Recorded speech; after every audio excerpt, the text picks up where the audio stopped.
పడేస్తూ ఉంటారు. ఎప్పుడు ఏదో వస్తువును పట్టుకుంటూ ఉంటారు. ఆ వస్తువులతో పాటు మరెన్నో జెమ్స్, బ్యాక్టీరియా, దుమ్ము, మట్టి, ఫంగస్ ఇంకా ఇలా ఎన్నో. కానీ ఇప్పుడు కాదు, మనకి ఉంది ఫ్రెష్ టచ్ ఫ్లోర్ క్లీనర్. దీంట్లో ఉన్న ఫార్ములా అన్ని రకాల బ్యాక్టీరియాలను, ఫంగస్ను తొలగిస్తుంది మరియు మీ ఫ్లోర్ని ఉంచుతుంది 99.99% పరిశుభ్రంగా.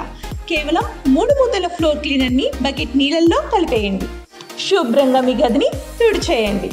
ఇప్పుడు అయింది మీ ఇల్లు సురక్షితంగా మరియు పరిశుభ్రంగా. ఫ్రెష్ టచ్ ఫ్లోర్ క్లీనర్ మీ ఇంటిని ఫ్రెష్గా ఉంచుతోంది. కేంద్ర ప్రభుత్వం 11,440 కోట్లు ఆర్థిక సహాయాన్ని అందించినటువంటి నేపథ్యంలో ముందుగా ఈ ఆర్థిక సహాయం అందేటట్టుగా అనినిత్యం కృషి చేసినటువంటి తెలుగుదేశం పార్టీ జాతీయ అధ్యక్షులు ముఖ్యమంత్రి గారైనటువంటి శ్రీ నారా చంద్రబాబు నాయుడు గారికి మరి ప్రత్యేకంగా ధన్యవాదాలు తెలియజేయడం కోసం ఇది పెట్టినటువంటిదని చెప్పి తెలియజేస్తున్నానండి. ఇదే కాకుండా ఉప ముఖ్యమంత్రి గారైనటువంటి పవన్ కళ్యాణ్ గారు కూడా ఈ సందర్భంగా ధన్యవాదాలు తెలియజేస్తున్నాం.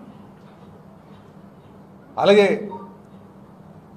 బీజేపీ నాయకత్వానికి, ముఖ్యంగా నరేంద్ర మోడీ గారికి ప్రత్యేకంగా నేను ధన్యవాదాలు తెలియజేసుకుంటాను. అలాగే దీనికోసం ఈ సెంటిమెంట్ని ముఖ్యంగా ఈ ప్రాంతానికి, ఇటు గాజువాక ప్రాంతం కావచ్చు, విశాఖపట్నం కావచ్చు, ఉత్తరాంధ్ర ప్రాంతం సంబంధించి ఇది ఒక సెంటిమెంట్. ఇది ఆంధ్ర ప్రాంతంలోనే అందరికీ కూడా స్టీల్ ప్లాంట్ అంటే ఒక భావోద్వేగం. సో ఈ సెంటిమెంట్ని గౌరవిస్తూ దీనికి సహకారం అందించినటువంటి మరి ముఖ్యంగా స్టీల్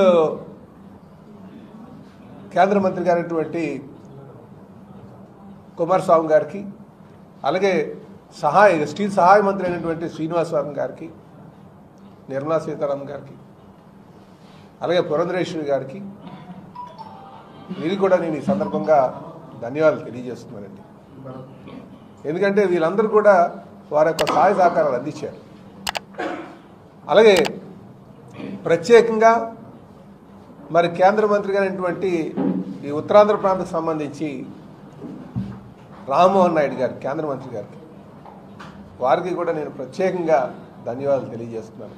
అలాగే మా యువ నాయకులు ఎంపీ గారు శ్రీభర్త్ గారు, ఆయన గెలిచిన దగ్గర నుంచి కూడా అందరితో కోఆర్డినేట్ చేస్తూ ఎలాగైనా చేయాలి, ఎలాగైనా దీనికి ఆర్థిక సాయం అందించాలి, దీన్ని ఆదుకోవాలి ఈ ప్లాంట్ అని చెప్పి వారు యువ నాయకులకి కూడా ఈ సందర్భంగా నేను ప్రత్యేకంగా భర్త గారికి, ఎంపీ గారికి నేను ధన్యవాదాలు తెలియజేసుకుంటున్నాను. అలాగే ఎన్డీఏ పార్ట్నర్స్కి, ముఖ్యంగా ఈరోజు ఇది సమిష్ట కృషితో సాధించుకున్నటువంటిది. అటు ఎన్డీఏలో ఉన్నటువంటి మా తెలుగుదేశం, జనసేన, బీజేపీ ఎంపీస్ అందరూ కూడా ఎలాగైనా ఈ ప్లాన్ను పరిరక్షించాలి, దీన్ని ఆదుకోవాలి, కొన ఊపిరిలో ఉన్నటువంటి ప్లాన్ని ఆదుకోవాలని చెప్పేసి అందరూ కూడా శక్తి వంచన లేకుండా అందరూ సహకారం అందించారు. ఈరోజు ఇది మనం కాపాడుకోగలిగామని చెప్పి తెలియజేస్తున్నాం. కనుక దీనిలో ముఖ్యంగా వీళ్ళందరితో పాటు ఇక్కడ ఉన్నటువంటి ప్రజల యొక్క మనోభావం